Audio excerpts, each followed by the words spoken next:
Alhamdulillah. Yan, maganda tingnan, di ba? First time. Actually, first time din na, ano? Ha? Sabi ko, yung Muslim, hindi murara ang mga babae ng Muslim, nakatago yung katawan. Oo. Yan ang maganda. At alam nyo ba, yung hijab na yan, ay kasuotan na yan, yan yung kasuotan ng mga ninuno natin noon. Yan sila. Tinakpan nila ang kanilang aura. Nabago lamang yan yung dumating ang mga mananakop sa ating bansa. Kaya ating mag-rape, uling itang murara yung katawan na rin babae niya, mara-rape na. Oo.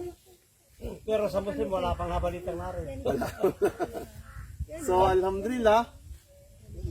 Okay, inshallah. Unang-una sa lahat, kami ay napapasalamat sa Allah subhanahu wa ta'ala na nabigyan tayo ng pagkakataon para naman sa panibago namang kaalaman na ating makukuha sa mga oras na ito sa mga sandali. So, alhamdulillah, nawa ito ay tuloy-tuloy natin pag-aaral, no? Inshallah.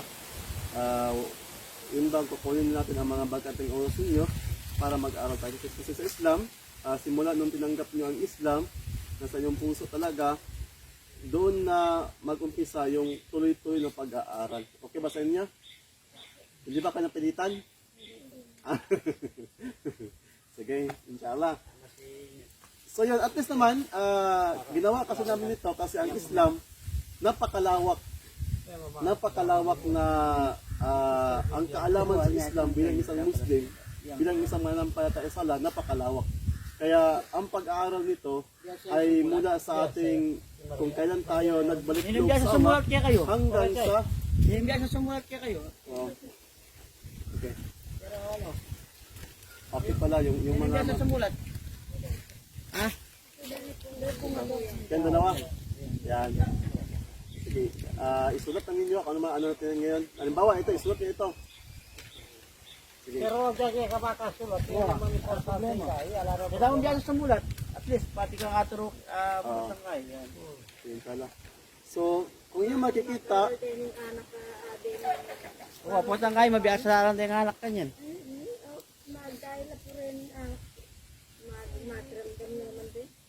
okay, sige, inshallah. Kung yung makikita dito, ito yung tinatawag na 5 terminology sa English. Or, ito yung 5 na kung saan nakita mo ang Allah, Islam, Muslim, Muhammad, Quran. At itong 5 ito, itong 5 katagaan na ito yung palagi na tinatanong sa atin at lagi nating tinatanong. Di ba? Dito nang iikot yan. Halimbawa, kung ikaw ay Muslim, tatanungin ka kung sino ang Allah. Tatanungin ka ano ang Islam. Tatanungin ka sino ang Muslim, ano ang Quran, sino si Propeta Muhammad. Yon ang itatanong sa atin. Ngayon naman, kapag tayo ay hindi pa Muslim, magtatanong naman tayo o tatanungin naman ang ating sarili kung sino kaya ang Allah, ano kaya ang Islam, sino kaya ang mga Muslim, ang Quran, at si Muhammad sallallahu alaihi wasallam. Ito yung kaya nahati tayo sa dalawang katanungan. Una, pagtatanong kapag ikaw ay Muslim, ito ang itatanong sa iyo. Katanungan naman sa iyong sarili kapag hindi ka pa Muslim. Ito ang tatanungan sa iyong sarili. Bakit kaya si sister nag-Muslim, di ba? Bakit kaya si brother, magpinsan kayo? Pamangkin ko. Pamangkin mo. Bakit kaya yung tito mo at tiyuhin mo nag-Muslim? So dito mo, nababaga ang katanungan. Bakit kaya si uncle ko nag-Muslim, di ba? Sino kaya ang Allah na sinasamba ni uncle? So ngayon, inshallah, bigyan natin ng pagpapaliwanag para sa inyo naman na hindi pa nakakaalam, no? So, ang Allah subhanahu wa ta'ala, siya ay nagpakilala sa pangalang Allah. Sabi niya, ang Allah, nagbigay siya ng kapahayagan. So ngayon, dito sa kapahayagan na to, sa huling kapahayagan, nakasulat dito ang kanyang pangalan. Siya mismo ang nagpakilala sa kanyang pangalang Allah. Sabi niya sa Arabic, Innani ana Allah. Katotohanan na ako ang Allah. La ilaha illa ana. At wala ng ibang Diyos pa liban sa akin. Paabudni wa aqimi salata lidikri. At kaya mag-alay kayo ng pagdarasal, no? Bilang paalala sa akin. So, ibig sabihin, Ang Allah, siya ang kinikilalang Panginoon ng mga Muslim. Kaya kung ikaw ay Kapampangan, kung ikaw ay Tagalog, ikaw ay Bisaya, kung ikaw ay Amerikano, Ilocano, Ilonggo, ano pa? O ano pa man dyan, na tribo. Ha? Kapag kayong lahat ay Muslim, walang pag-alinlangan na ang pangalan ng kinikilalang Panginoon ay Allah. Isa lang. Hindi kayo nakakalito kung ano nga ba ang pangalan sa Panginoon. Okay. So ngayon, ang Islam hindi siya bago na relihiyon. Ito ay dati ng relihiyon nung wala pa mga Kastila sa ating bansa.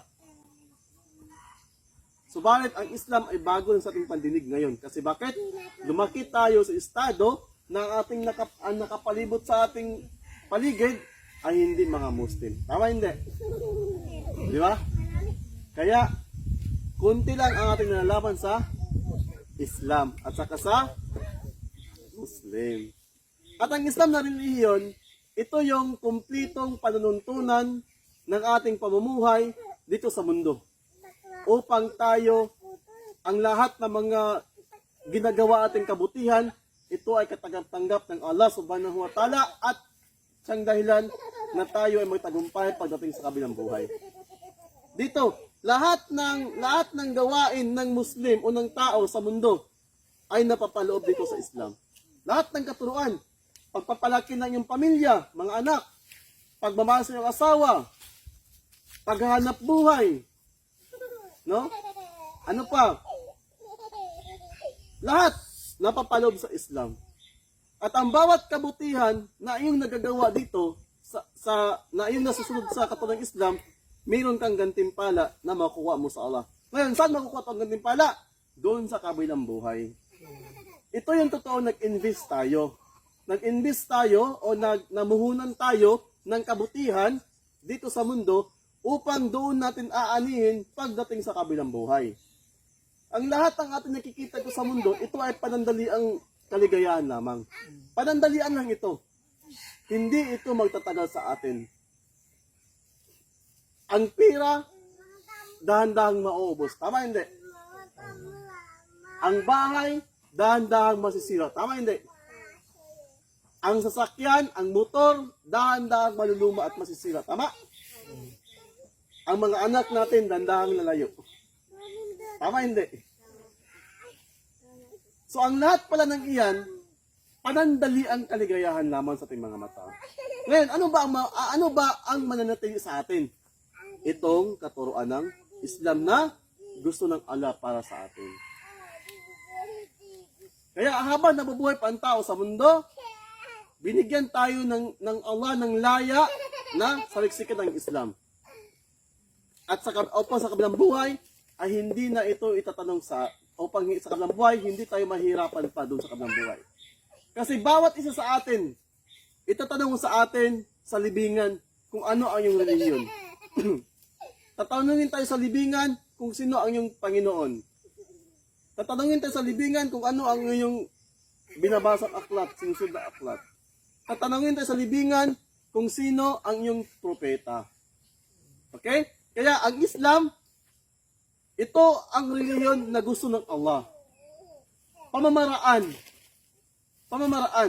pagsamba, nandito sa Islam. Paano natin sambahin ng Allah? Nandito sa katuruan ng Islam. At ang Islam ay mayroon siyang literal, ang literal na kahulugan ng Islam, ang pagsunod, pagsuko at pagtalima. Yun ang literal na kahulugan ng Islam. Na kung saan, kapag nagawa ito ng kanyang mga likha, siya nga may tatawag na Muslim.